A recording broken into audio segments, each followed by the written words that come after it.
Let's take you live now to Harry Fawcett. He's in Shenzhen, Fuping County in Shaanxi for us. And tell us more about these allegations, Harry. Well, let's start with where we are right now. We're really at the epicenter of this nationwide level scandal about child trafficking.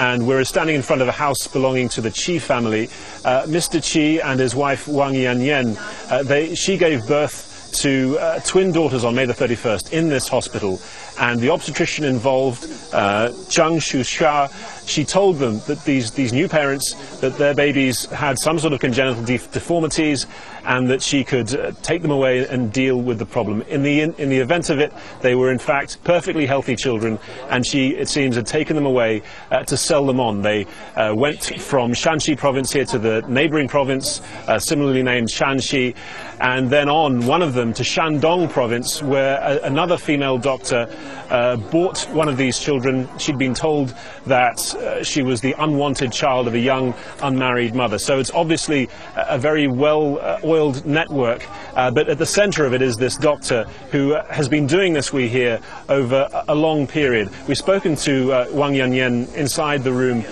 just over my left shoulder, awaiting the arrival of her children.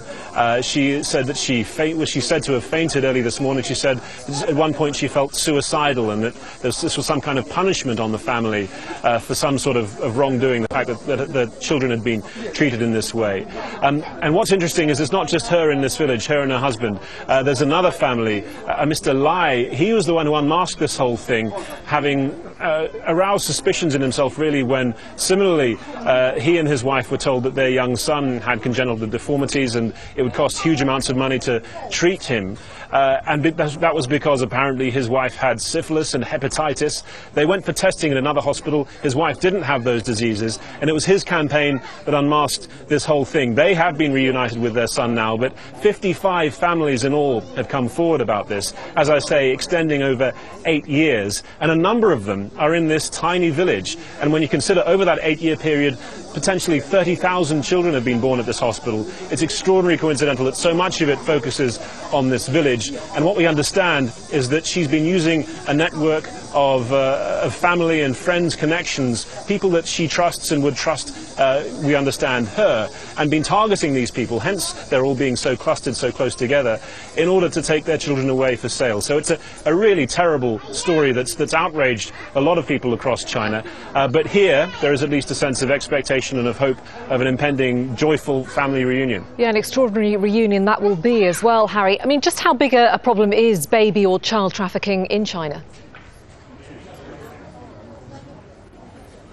Well, the numbers are very difficult to really track down, but certainly there is a large number of children that are adopted overseas every year, and there's a growing domestic demand as well for adoptive parents. A lot of that is understood to be pretty well regulated, but there has been this consistent problem of child trafficking going on beneath the undercover throughout China, and this would seem to be a particularly horrific instance of that.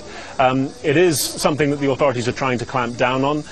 We understand that when this goes through the criminal process, the kind of punishment that this woman and presumably some of her associates can look forward to will be extremely severe, potentially the death penalty. So this is something that the government will want to very much show that it is responding to.